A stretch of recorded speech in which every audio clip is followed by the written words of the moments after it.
Hi friends, இன்னைக்கு நாம பார்க்க போறது ஒரு Cummins DG 62.5 kVA. அந்த இன்ஜினோட டீடைல்ஸ் எல்லாமே பார்க்கலாம். உள்ளார எப்படி இன்ஜின் இருக்குது, எப்படி கொடுத்திருக்காங்கங்கறத பார்ப்போம். ஓகே. இது வந்துட்டு ஒரு 62.5 kVA ஓட DG. கண்ட்ரோலர் இது. உள்ளார panel board MCB fuses relay card கொடுத்துருக்குறாங்க. சீட்டு காயில் இருக்குது. இது ஒரு அவுட்புட் MCB கொடுத்துருக்குறாங்க. Load cable. ஓகே.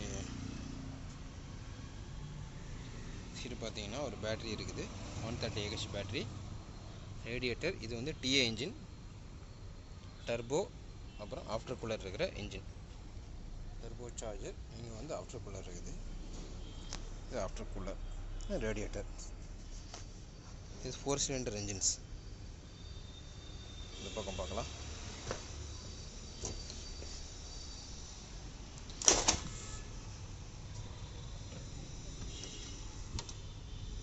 ஒரு டீசல் ஃபில்டர், ஒரு ஆயில் ஃபில்டர் கொடுத்துருக்குறாங்க.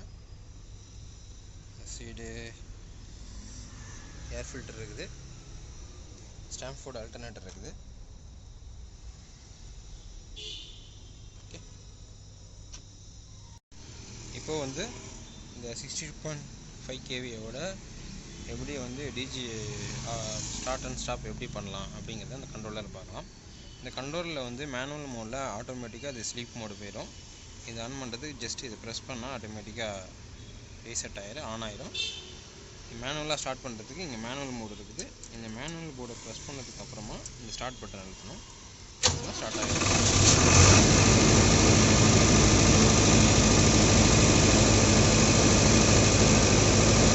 திரும்ப ஆஃப் பண்ணுறதுக்கு இந்த ஆஃப் பட்டன் அழுத்தணும்.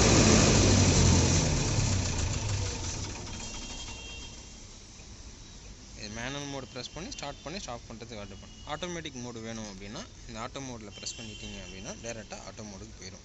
திரும்ப நீங்கள் மேனுவல் மோடு போடணும் அப்படின்னா டேரெக்டாக மேனுவல் மோடு போட்டால் ஆகாது. திரும்ப ஸ்டாப் மோடு வந்துட்டு திரும்ப அதுக்கப்புறம் தான் நீங்கள் மேனுவல் மோடு போகணும். அதேமாரி மேனுவல் மோட்லேருந்து டேரெக்டாக நீங்கள் ஆட்டோ மோடு போட்டிங்கனாலும் போகாது. திரும்ப நீங்கள் ஸ்டாப் மோடு வந்துட்டு அதுக்கப்புறம் தான் திரும்ப ஆட்டோ மோடு போடணும். இல்லை, இதுதான் இதனுடைய இது. இந்த ஓகே பட்டன் வந்து ஜஸ்ட்டு ப்ரெஸ் பண்ணி பார்த்துக்கலாம். டிஸ்பிளேயில் என்னென்ன வருது அப்படிங்கிறது பார்த்துக்கலாம். Thank you friends.